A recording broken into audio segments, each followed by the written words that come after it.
What's up guys, this is part 1 of reviewing my old projects. This is a series where I dig my old projects out of storage and show you just how good or bad they were. For the very first episode, we've got a project that I actually did a video on when I was about 14.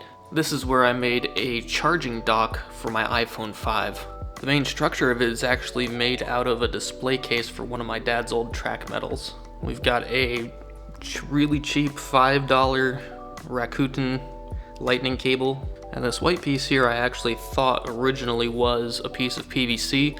After reviewing my old video, it's actually the tip of a magic wand. Honestly, this thing looks really janky, but it's actually got a couple of cool features. I actually put some hot glue on here to add a little bit of grip. There's some hot glue and some glow-in-the-dark paint. That's what this yellow stuff is, so you could actually find the charging dock at night. Now let's see if it works. For USB power, let's use my solar ammo can.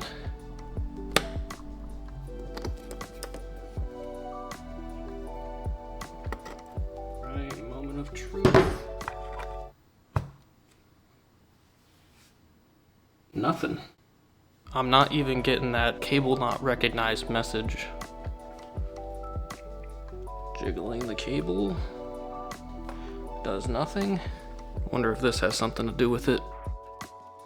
Well, that's what I get for using a cheap cable. Like and follow for more reviews of my old projects.